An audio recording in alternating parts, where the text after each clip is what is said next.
Good morning बच्चों। आज हम लोग देखेंगे समष्टि अर्थशास्त्र की सीमाएं देखेंगे। समष्टि अर्थशास्त्र में ऐसे तो 3 सीमाएं हैं। इसमें समूह की संरचना को महत्व न देना, सामान्यतः समष्टि अर्थशास्त्र के अंतर्गत समूहों के आकार प्रकार का ही अध्ययन किया जाता है, न कि समूहों की संरचना का अधिकार। इसका अर्थ ये है कि इसमें समूह जो रहते हैं उनका आकार प्रकार का ही अध्ययन किया जाता है, न कि संरचना, मतलब उनका क्या है, स्वरूप क्या है, ये सब का अध्ययन किया जाता है इसमें। और इसमें ये नहीं देखता कि इनका और आकार क्या है और प्रकार क्या है। इसको मात्र संरचना जो रहते हैं, कैसे निर्माण हुआ, उनके बारे में इसमें बतलाया गया है। अब हम लोग देखते हैं निष्कर्ष का व्यवहारिक न होना। इसमें देख लेते हैं समष्टि अर्थशास्त्र में संपूर्ण मात्राओं का अध्ययन किया जाता है। क्या किया जाता है? जो मात्रा जो रहते हैं, संपूर्ण मात्राएं रहते हैं, उनका अध्ययन किया जाता है, किंतु समूह के आर्थिक विश्लेषण के आधार पर निर्मित नीतियों कभी कभी गलत परिणाम दे देती हैं। मतलब इनके बोलने का मतलब ये है कि आर्थिक जो स्थिति रहते हैं, विश्लेषण करते हैं, वो नीति कभी गलत भी हो सकते हैं, ऐसा करके इसमें बतलाया गया है। उसके बाद देखते हैं समूह की इकाइयाँ व्यक्तिगत इकाइयों का सही प्रतिनिधित्व नहीं कर सकती हैं। समष्टि अर्थशास्त्र की समूह इकाई व्यक्तिगत इकाइयों का सही प्रतिनिधित्व नहीं कर सकता। एक प्रकार का बोल सकते हैं समष्टि अर्थशास्त्र में प्रतिनिधित्व इनका नहीं होता है। अब हम लोग देख लेते हैं समष्टि और व्यष्टि और समष्टि अर्थशास्त्र में अंतर। तो पहले भी मैं पढ़ा चुका हूँ इसको, तो आप लोग थोड़ा से ध्यान देना इसमें कि अलग अलग जो हैं दोनों को अलग अलग कर लेना। व्यष्टि अर्थशास्त्र में क्या होता है, समष्टि अर्थशास्त्र में, क्योंकि आप लोग पहले से अच्छे से समझ गए होंगे, क्योंकि ये दोनों में जो कमी है, क्या है, अंतर है ना। एक साइड जो व्यष्टि अर्थशास्त्र है वो फर्म को महत्व देते हैं, परिवार को महत्व देते हैं। दूसरा है राष्ट्रीय आय, रोजगार का वृद्धि, ये सब चीज़ इसमें आता है। ठीक है, तो इससे स्पष्ट है कि आप लोग समझ जाना। इसमें टोटल 12 पॉइंट हैं, जिसमें से आपको कम से कम 7 पॉइंट आपको याद होना चाहिए, क्योंकि ये भी इम्पॉर्टेंट है। क्योंकि आप लोग के क्वेश्चन में जो NCERT के तहत जो दिए गए हैं उसमें स्पष्ट हैं कि अलग अलग जो रहते हैं कि समष्टि अर्थशास्त्र और व्यष्टि अर्थशास्त्र के में बतलाया गया है। तो आपको टोटल 6-7 पॉइंट आपको अच्छा से, जो 12 पॉइंट है उसमें से आपको छांट के नोट्स बना लेना है। ठीक है, और उसी को पढ़ना बेटा, इधर उधर का नहीं पढ़ना। ठीक है, अब उसके बाद और टॉपिक है इसमें दिए हैं कि अर्थशास्त्र वास्तविक तथा आदर्शनात्मक विज्ञान के रूप में है। तो इसको हम लोग अभी देख लेंगे। तो इसमें देख लेते हैं हम लोग, अर्थशास्त्र एक विज्ञान है या मानने के बाद यह जानना आवश्यक है कि अर्थशास्त्र एक वास्तविक विज्ञान है अथवा आदर्श विज्ञान है। तो इसमें देख लेते हैं हम लोग आदर्श वास्तविक विज्ञान के रूप में ये क्या है उसको देख लेते हैं। तो वास्तविक विज्ञान वह विज्ञान है जो समस्याओं को वास्तविकता के रूप में अध्ययन करता है। इसमें क्या है, क्यों हैं तथा कैसे हैं जैसे प्रश्नों के उत्तर दिए जाते हैं। वास्तविक विज्ञान में कारण एवं परिणाम के संबंध में विश्लेषण किया जाता है। इस प्रकार से हम कह सकते हैं कि वास्तविक जो विज्ञान रहते हैं वो नियमित रूप से कैसे जाने, क्या है इनका वास्तविक, क्या कैसे, ये सब चीज़ प्रश्न पूछते हैं। तो इसमें प्रोफेसर रॉबिन्सन के अनुसार वास्तविक विज्ञान के रूप में स्वीकार करते हैं तथा उनका कहना है कि इनमें आर्थिक समस्या कोई वास्तविक स्थिति का ज्ञान प्राप्त होता है। मतलब एक प्रकार के बोल सकते हैं कि इसमें वास्तविक जो चीज़ रहते हैं उसका अध्ययन किया जाता है क्योंकि इसमें सामने में ही बोल दिए हैं आदर्श या वास्तविक। वास्तविक मतलब उनका अर्थ होता है कि क्या सही है क्या गलत है इनका, और उदाहरण के माध्यम से हम लोग समझ सकते हैं। भारत में 22% से अधिक जनसंख्या गरीबी रेखा के नीचे जीवन यापन कर रही है। भारत की जनसंख्या 1,25 करोड़ 125 करोड़ होने के कारण ये देश के अति जनसंख्या वाला देश है। तीसरा नंबर है भारतीय जनसंख्या का लगभग 72% भाग ग्रामीण क्षेत्र में रहते हैं। तो इस प्रकार वास्तविकन जो बात है उसको इसमें रखा गया है। ठीक है, अब देखते हैं आदर्श अर्थशास्त्र आदर्श विज्ञान के रूप में। ठीक है, अब आदर्श रूप में कैसे हैं, तो अर्थशास्त्र आदर्श विज्ञान वह विज्ञान है जिसमें क्या होना चाहिए जैसे प्रश्नों से हैं, जिससे अधिक पहलू की इच्छा एवं बुराई के संबंध में विश्लेषण किया गया है और तथ्य की वांछिता एवं अनवांछिता पर अपना मत व्यक्त किया जाता है। मार्शल, पिगू, हेस्ट्रो, फ्रेजर आदि अर्थशास्त्री अर्थशास्त्र को आदर्श विज्ञान के रूप में स्वीकार करते हैं।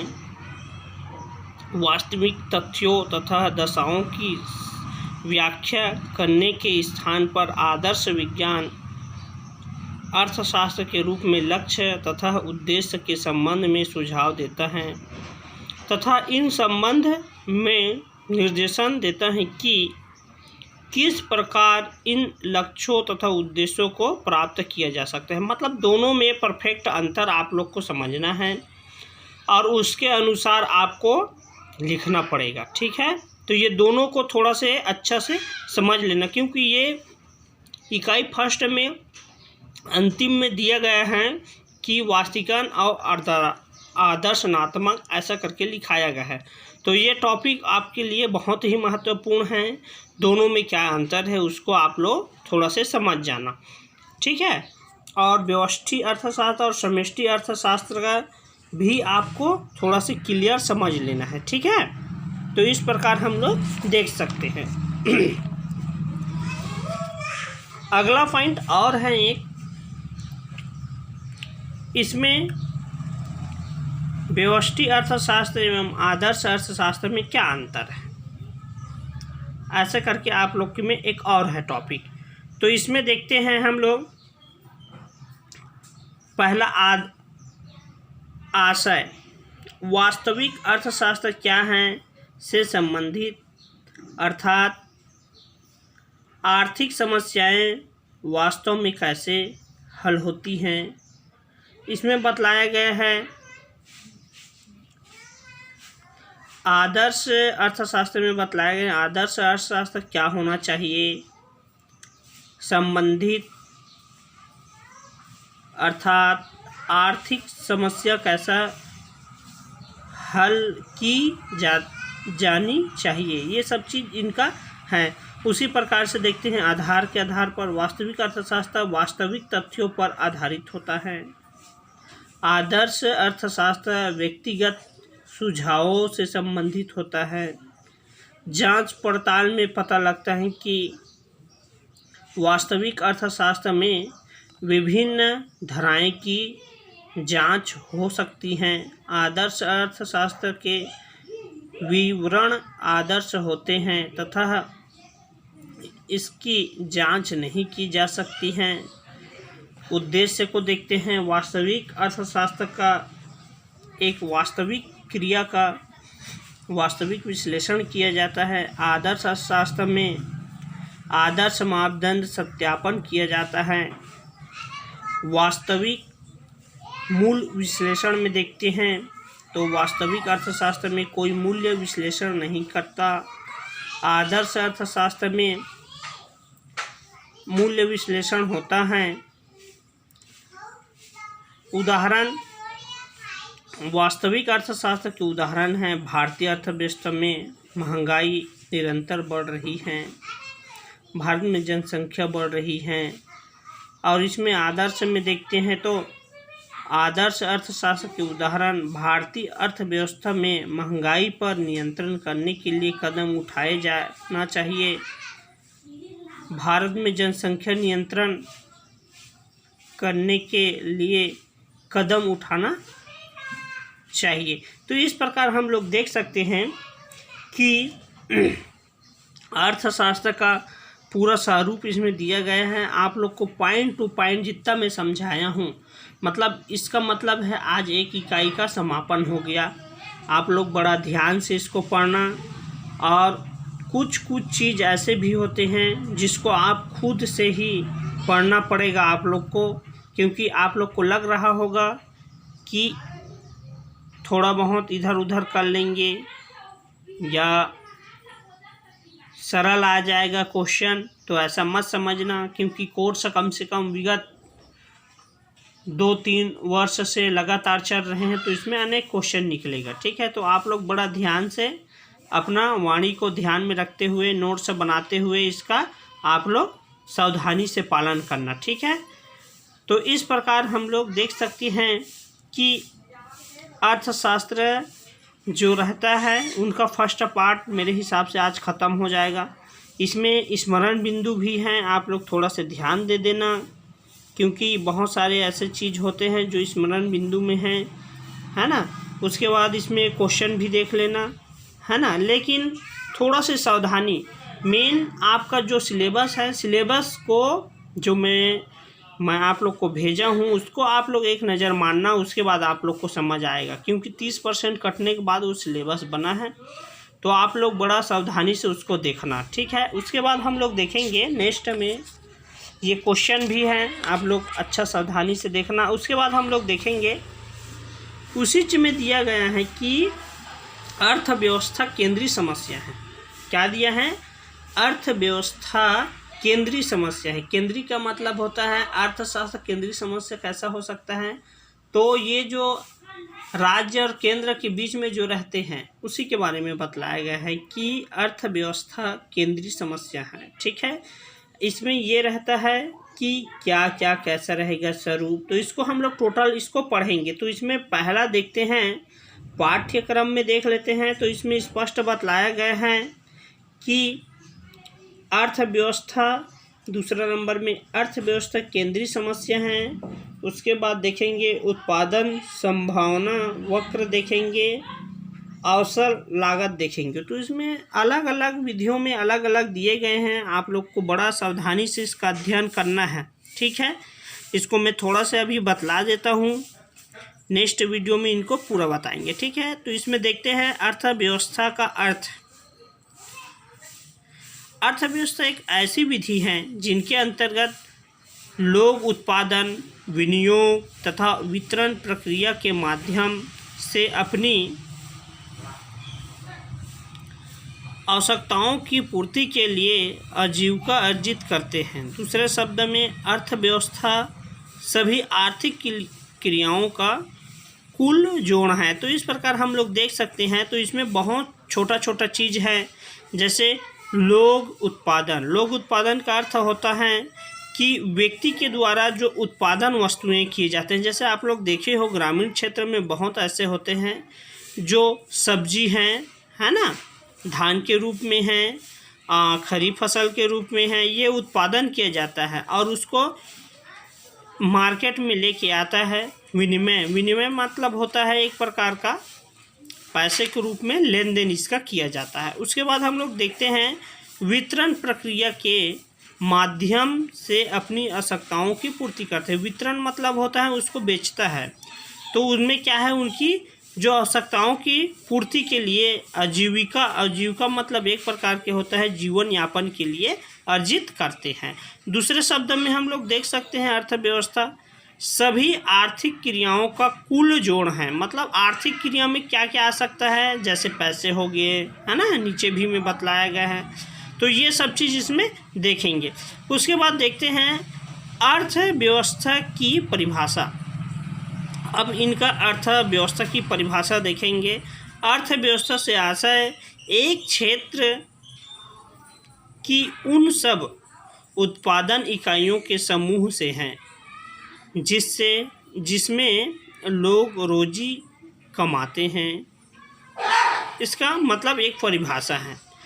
अब इसमें देखते हैं प्रोफेसर ब्राउन के अनुसार देखते हैं अर्थव्यवस्था एक ऐसी प्रणाली है जो लोगों की जीविका प्रदान करती है। मतलब इसमें बोल सकते हैं कि अलग अलग अर्थशास्त्री अपने अपने ढंग से अलग अलग विचार को यहाँ पर रखते हैं।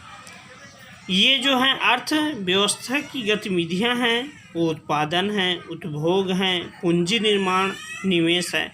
उत्पादन तो मैं पहले भी समझा दिया था मैं कि एक व्यक्ति द्वारा अपनी वस्तु की उत्पादन करता है। उपभोग जब आप बाज़ार में लेके उसको जाते हो तो उसका अलग अलग उपभोग किया जाता है, ठीक है। और पूंजी निर्माण, निवेश मतलब क्या है, एक फर्म जो रहता है वो पैसे को अपने दुकान के लिए लगाया जाता है, ऐसे इसमें स्पष्ट बतलाया गया है, ठीक है। तो इसमें हम लोग देखेंगे कि इनका जो गतिविधियां हैं वो अलग अलग होते हैं। उसके बाद हम लोग देख लेते हैं अर्थव्यवस्था की विशेषताएं। आप लोग को मैं प्रतिदिन मैं आप लोग को बतला दूंगा और बतला रहा हूं कि आप लोग पॉइंट टू पॉइंट याद करो, क्योंकि पॉइंट से बहुत महत्वपूर्ण है। पॉइंट को अपना समझिए और बहुत अलग अलग तरीके से उसको याद करने का प्रयास कीजिए, ठीक है। तो इसमें आप लोग को बहुत बेनिफिट मिलेगा, क्योंकि बहुत सारे पॉइंट है। ये तो हम लोग देखें व्यष्टि अर्थशास्त्र में भी देखें तो बहुत सारे पॉइंट है, उनका विशेषता लिखना पड़ेगा, ये सब चीज़ लिखना पड़ेगा। तो आप लोग पॉइंट टू पॉइंट इसको याद करना, ठीक है। और इसमें देखते हैं विशेषता में देख लेते हैं तो व्यक्तियों का समूह, ठीक है।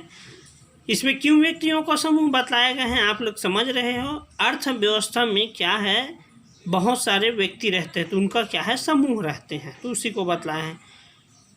संसाधनों की सीमितता मतलब संसाधन का क्या सीमित है उसको बतलाया गया है। उपभोग की प्रक्रिया का संगठन भी बतलाया गया है, ठीक है। संस्थाएं कौन कौन से ऐसे संस्था हैं जहां वो उत्पादन की वस्तुओं को आप पहुंचाओगे। उसके बाद देखते हैं परिवर्तनशीलता, क्या स्थिति है मार्केट में इसका, उसको देखेंगे।